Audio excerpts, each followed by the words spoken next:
So I'm doing a reaction from Young Don, very good YouTuber. He made this video that I want to really talk about, going to the topic of parenting. Um, like I said, especially from my experience dealing with Asian parents and like our overall generation in general. So the video is titled "Why Millennial and Gen Z Are Going No Contact with Their Parents." It's the video is very long, 33 minutes. So I'll try to simplify. I'll try to kind of skip through the videos, but um, he said eventually I put in description of it so you can guys go watch it on your own. And then like I said, if I miss something, just comment down below. And if you want share your thoughts of it, yeah, you can also put your comments down below. So let's get into it. Gen Z are going no contact with their parents. Video by Life with Melanie. Okay, let's go ahead and check this out, man. Yeah, I'm all for this.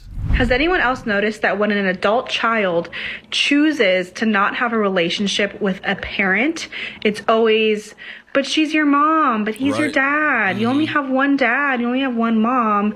And it's never, wow, what could a parent do to cause their child to make this decision? Or it's never, but they're your children. How could you treat your children that way? Yeah. Why is it that the responsibility of the relationship is placed on the child? Right. This is the least. Yeah, I agree with that 1000%. I believe that the quality of your relationship with your child is 100% your responsibility. Yeah, definitely true. And I think why their children are going no contact, or just like they're rarely they're rarely distant with their parents, because how they kind of like parenting them, how they kind of raise them. I feel like on that phase when you're trying to kind of like raise your children, it's one of the most biggest influences that you can ever do. And if you kind of mess it up, then there's very big consequences. This talks a lot about, so I'm just gonna you form that connection. Now, I'm not talking about how close you are, even though of course you play a huge role in influencing that, but you have to understand everybody is different. Maybe they just have a personality where they're not like super, oh, I gotta call you every day. Maybe they're a very kind of loner person. And so I don't think you should take that as like a slight to yourself if they're just not that kind of a kid that's always calling you and always texting you and all of that. Like, I have friends that I feel like I have a great relationship with. The quality of my relationship with them is great, but I might not talk to them for months. Maybe even a year will go by. But when I see them, I am so happy to be around them. When we do talk, it's nothing but like good vibes. You feel me? That's what I'm talking about. And whether or the biggest factor would be their developmental stage. If they go into college, or they trying to like go somewhere else, like going out of state to pursue something or for their purpose or something, and the parents, can't accept that stage, they're kind of stuck. And I feel like that could cause like a big problem and a big tension. or not, that's how your kids feel about you. So for this case, I think I can, I can't speed up the video, but I think I can. Yeah. I think that's completely up to you. That's completely down to you. Favorite part of my job. A patient is asking me to call his son, who he's not spoken to in 10 years, and tell him to come visit him before he dies. Okay. Okay. So he said no, he's not going to come. I said that I respect that decision. Asked if he wants me to notify him whenever his dad does die, and he said yes. I have to go in here now and tell the patient that. Okay, I told my patient. Didn't go well. I told him that his son said that he doesn't want to come. Right. The patient asked if I told him that he was dying. I said I did. He said you should have told him that he had to come. I said I'm not going to do that.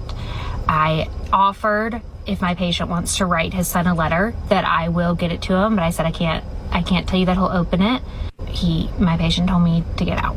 Yeah. I love this patient so much, but it's just not my place to guilt trip someone into coming. I have no idea what this person was like. I mean, mind you, she's like the nurse in there, so of course they have to respect their patients' practices and preferences. Something that I'm learning right now, and yeah. The first 80 years of Bro, yeah, you gotta think. It's like, as their parent, you have the greatest opportunity to like foster a good relationship with this person. They come out of the womb a blank slate, and they come out of the womb looking at you like a god. You feel me? Well, you gotta fuck up in some major ways for them to like really turn sour to you. I mean, like, they don't even want nothing to do with you. They don't want to talk to you. Like, I mean, that's because how they they're parenting. I feel like they kind of like didn't have that education, or like they didn't know, okay, how do I parent the children correctly? And I feel like they would just like, I mean, maybe there'll be other factors like they were forced to do it, but yeah, you fucked up. life before I met them. As much as it sucks to get yelled at in that way, hopefully I did the right thing. Now, I don't understand why some parents act so surprised when their kids go no contact, knowing damn well you treated that kid like a servant more than you treated them like a child. Facts. Now, don't get me wrong. yeah, 100%.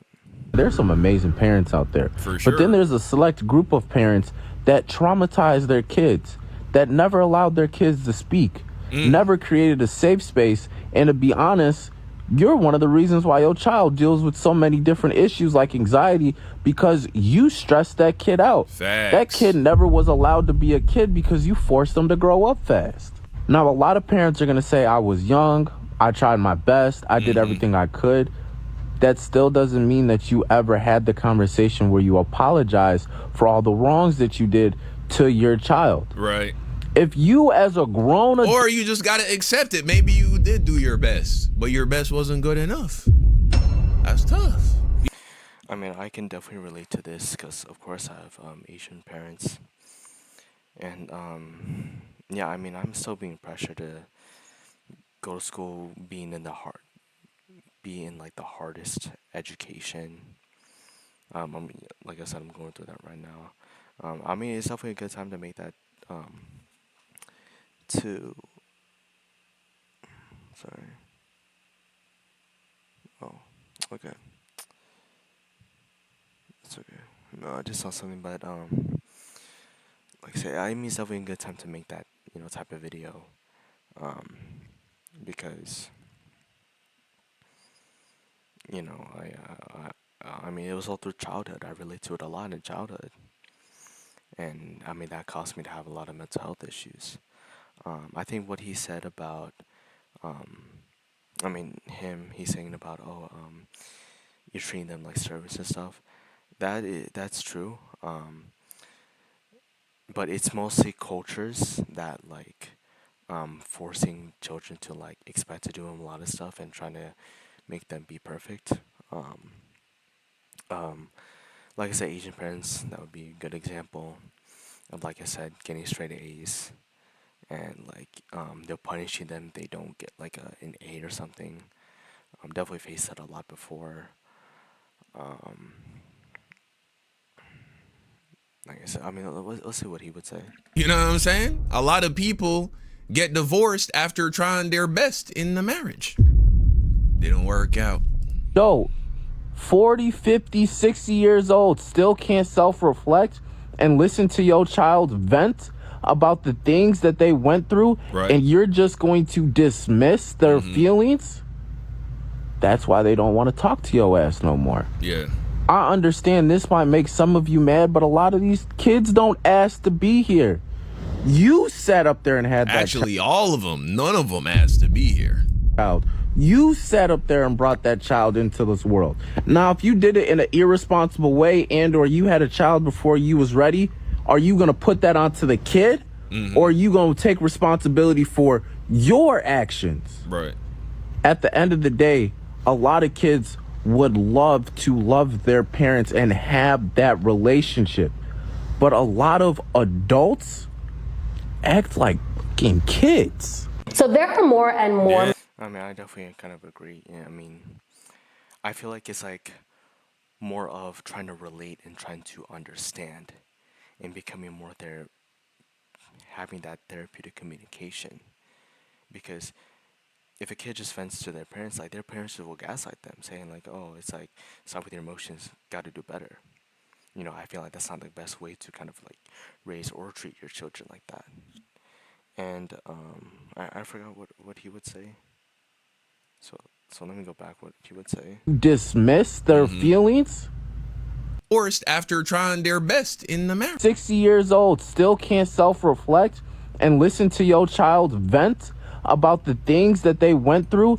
I mean, with that, I mean, even I see it a lot. I mean, like, parents would live vicariously through their children because they didn't have this education of, like I said, becoming a doctor, and they would, try to say, oh, like, hey, we did all the sacrifices. And yes, they did all the sacrifices. Like I said, I'm not bashing them for it. However, trying to kind of like force their children to do things that they they don't want to do, or like that's not in their life's purpose, they're not in their life's calling, that's something that could be a problem. And or if that now let's say they the children, they want to do something, and they're like, hey, like, okay, that's your life purpose, we will support you, we're gonna make them sacrifice for you. Okay, that's a good path. Obviously, that's a good path. They're more empathetic, they're more therapeutic with their children, they understand. They'll, like I said, hey, like, hey, my children may not be perfect, we're not perfect as well. you know I mean, that's kind of a good relationship. But if they're kind of like dismissing, and then they're having this bias, or they're just like making assumptions, I feel like that's like a relationship that's like never going to be resolved, unless they would be vulnerable. Of course, I relate to this a lot. Of course, had to deal with this with my Asian parents, and especially we definitely have arguments, and I feel like that if this goes down the wrong path, then I'm definitely be concerned. And that's, I mean, something that I want to reprove for a long time. I thought that, hey, I want to change my parents, and they're never gonna change. You know, I mean, that's really hard to accept, and I can see why that. Like, hey, I don't want to like contact my parents because of that. Right. And you're just going to dismiss their feelings.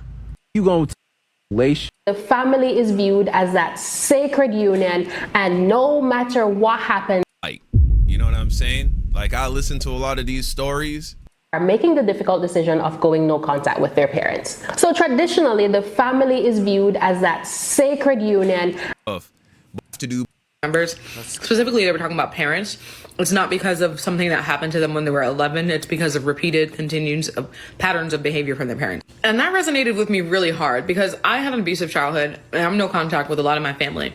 And a lot of them walk around and make it seem like I'm just bitter and miserable for things that happened in my childhood that happened 20, 30 years ago. And that couldn't be any further from the case. Yes, those things happen. They had lasting impacts on me, and I was mad about them for quite some time. I'm not going to lie about that. But I spoke to most of my family well into my 20s, so it was not something that was happening to me when I was 15. Rather, every single body that I cut off, I cut them off because I had a eureka moment after an active engagement with them. Like, when I say that, I mean like I'm actively engaging in conflict or conflict resolution with them, and I had a eureka moment where I realized this person is never going to change. Nothing is ever going to be different with this person. Who they were when I was 11 years old and who they are now is the same person. And while they cannot manhandle me the same way because I'm no longer a child, if I'm going to have a relationship. Yeah, I mean, it's very true. Like, they're still with their values, and they're like what they believe in, what they stand on. And like I say, yes, I kind of respect that.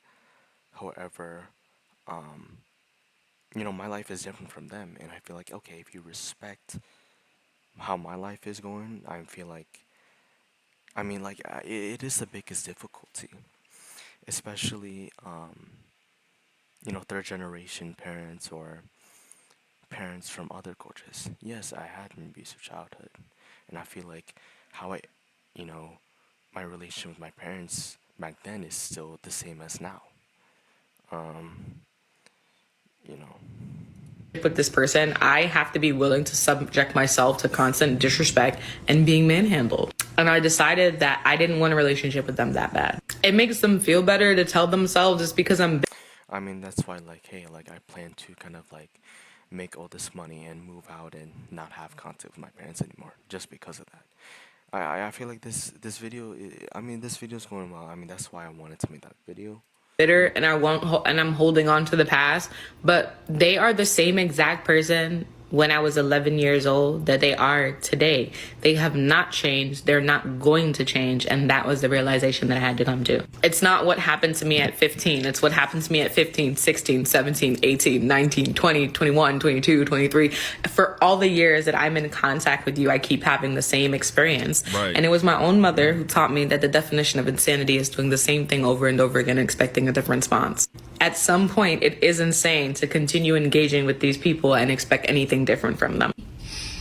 Hi, I'm Dawn. I'm an estranged. Look, you gotta. Why I don't like talking to you? Hi, I'm Dawn. I'm an estranged mom, and I just say it like I see it. So I've been no contact with my mother for 8 years.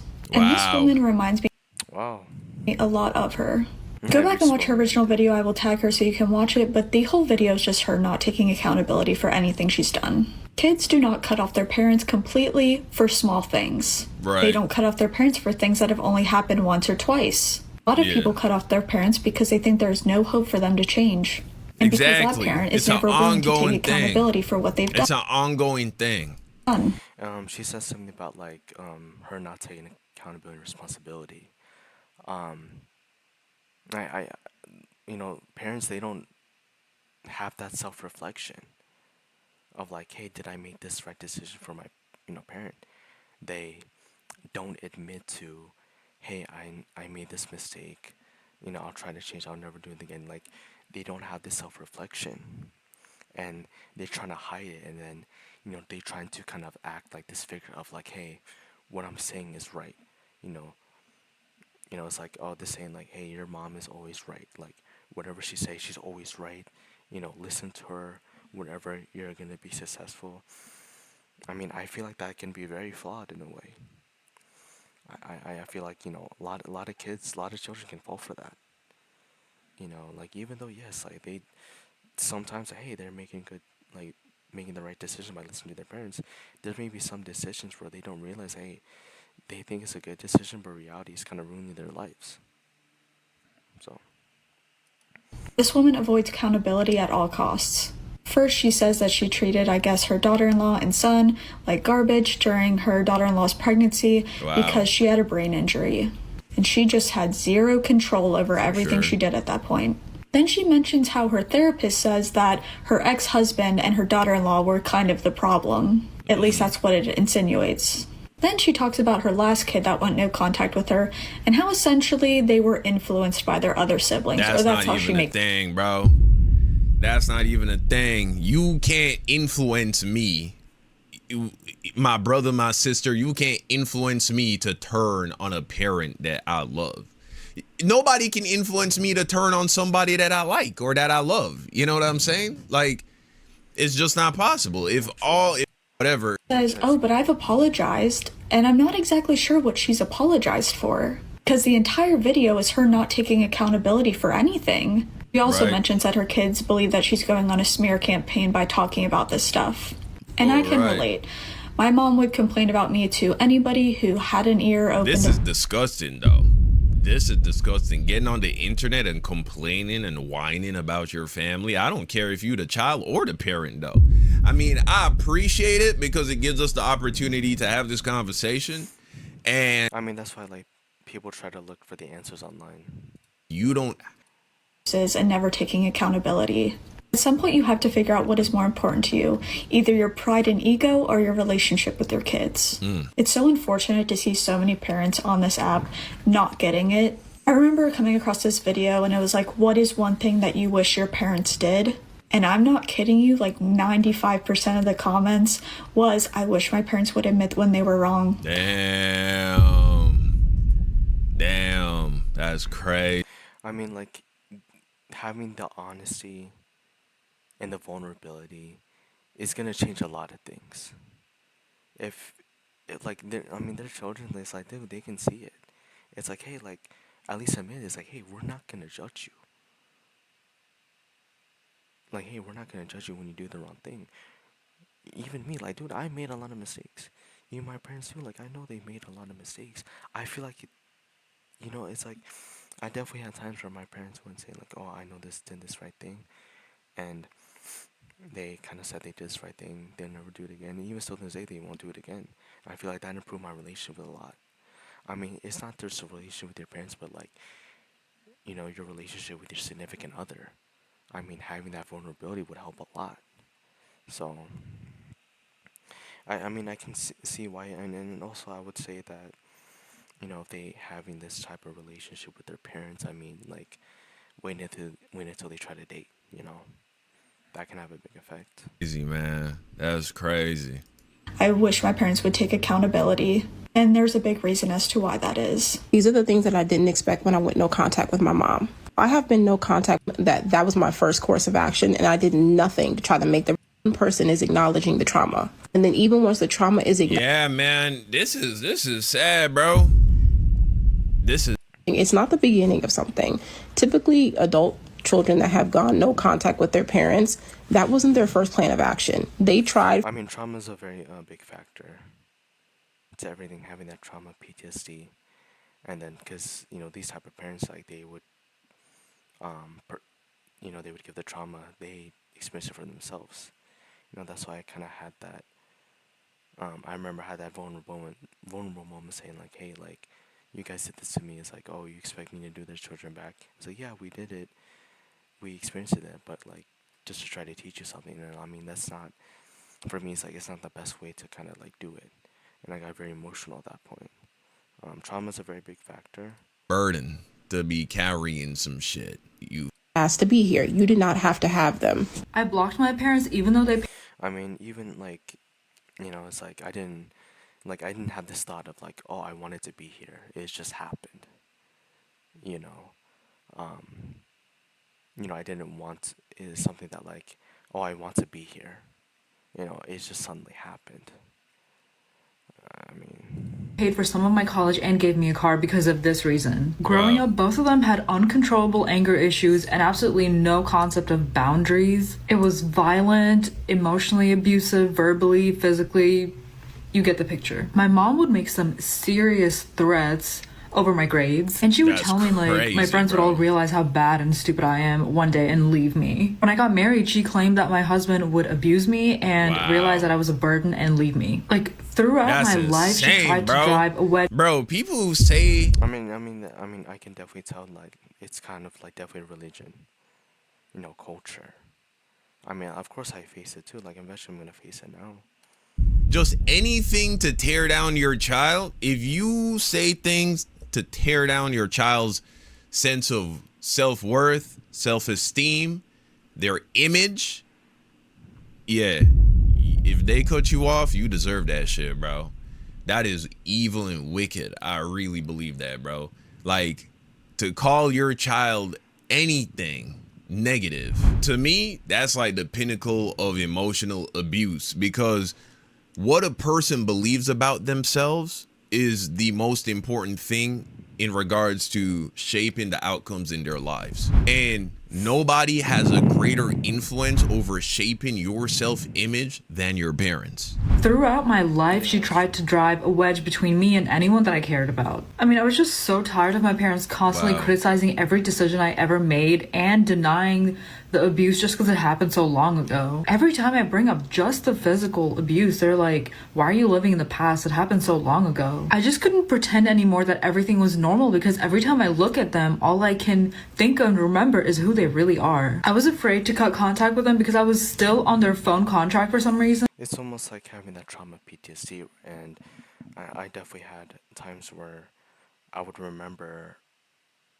the things that they did for me, and then it would happen quite often.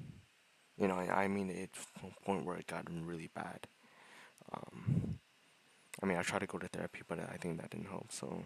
I should have switched that earlier. And my brother still had to be on their insurance. And they still needed to finish signing the car title transfer papers for the car that I've been driving for years. Side note, yes, I'm privileged and I'm extremely grateful for everything I do have. I never asked, begged, or demanded anything from my parents. But despite all these strings attached, I was like, fuck it, I'm gonna figure it out. We'll see what happens. Diddy bought Cassie mad shit too. You feel me? Just because somebody buys you things. And also, I would say another factor is just it's the pressure. They're paying for your car. They're wanting to get you to have the best life. It is an increased pressure, and I feel like that moment of that self-image, just the reputation, is on the line. And gives you things does not now undo all of the fucked up shit that they're doing to you in the relationship.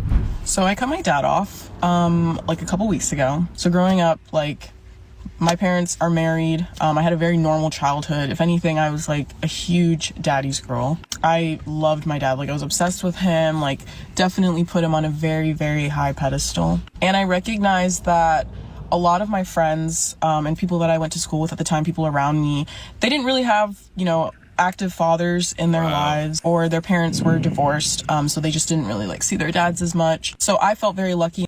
Traditional man of the house role. My mom was always saying you need to make sure the dishes are clean, you need to make sure the house is clean, a man's never gonna marry you if you don't, all those really toxic gender roles. Sure. My parents definitely played into them, and it makes sense. They are of that generation. That's their generation, no doubt. So they're born in the 60s, obviously they're going to kind of play into those traditional roles, but the thing is, I'm not that type of bitch. I'm just literally not. I don't get it. Never understood it when I was a kid. Never understood why my mom would do stuff like this.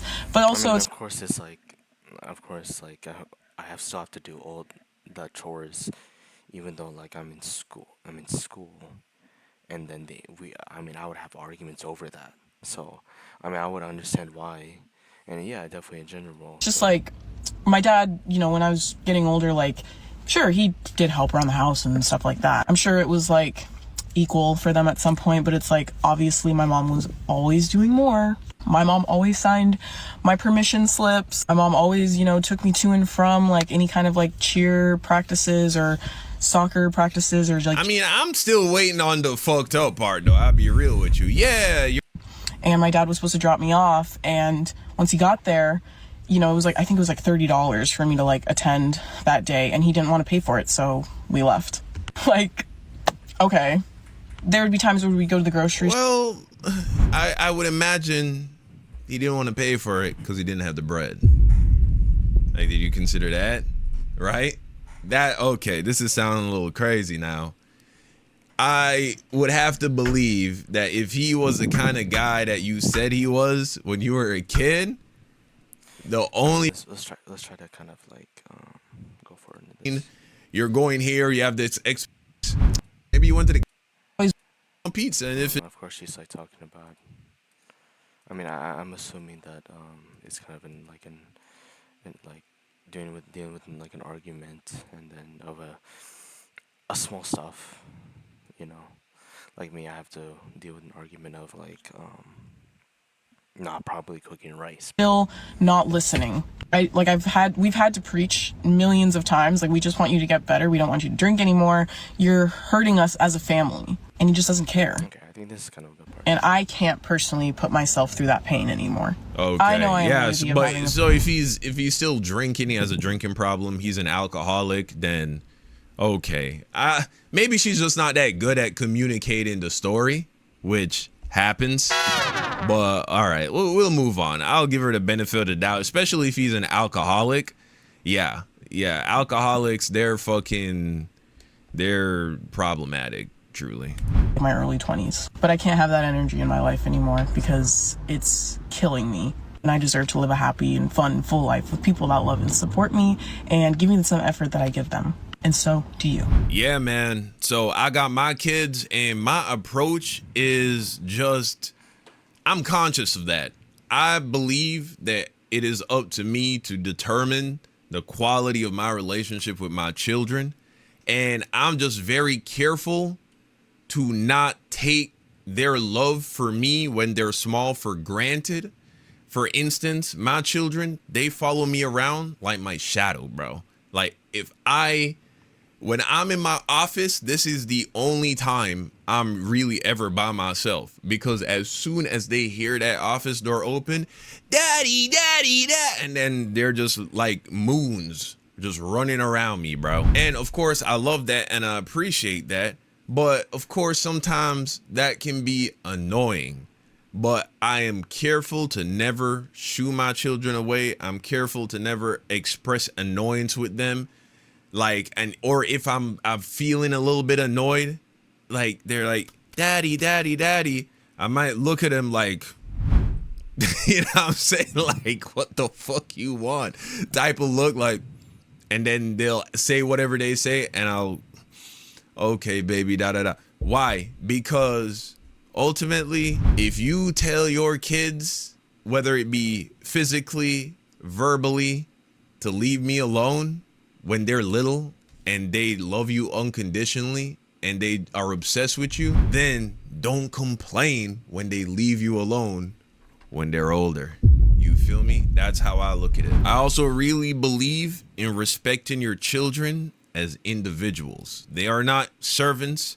They are not your little mini clones that you get to boss around and just like talk to any type of way and just expect that they have to do what you want them to do and what you tell them to do. Of course, when they're very small, there are things where they have to do for their own good. You got to brush your teeth. You know what I'm saying? There are certain little things. We got to do your hair before we go out on the street. I'm not about to have you outside looking like a fucking crazy person. You know what I mean? So yeah, there are little things you got to do. But the fact that I can already see in my 3-year-old daughter, I can already see her processing things. I can already see her, like I already see her consciousness as an individual person shining through as a 3-year-old. I know for a fact that when a kid is like 8, 9, 12, 14, and you speak to them as if they're not even a person, like they just gotta just whatever. I mean, overall, he's yeah, I definitely agree with them. Yeah, I mean, he's definitely You says go. he's definitely going very deep into it, but like overall, I mean, like I said, he's a parent himself, and he's definitely kind of like he's definitely self-conscious of that. For me, in my experience, I definitely want to have children. I definitely want to have like children and let them be good, let them live their best life, let them be fulfilled, and not kind of, go through this degenerate world. But I'm very careful and conscious of like, how I'm gonna project things because of my experiences. What was about to say? I mean, overall, what he said. I mean, it's definitely true. You know, when you try to raise like your children, I mean, they want to be with you when they're little. They want to be with you all the time, to the point where you need personal space. But then, when they're grown, and then they want to have their personal space as well. Now you want to spend a lot of time with them, but they want their space. So I mean that's definitely kind of like true most of the time. But overall, very very good video. Let me know of your thoughts down below. Anything that I'm missing and stuff. But overall, I'm definitely gonna do more reactions. And overall, I'll see you guys.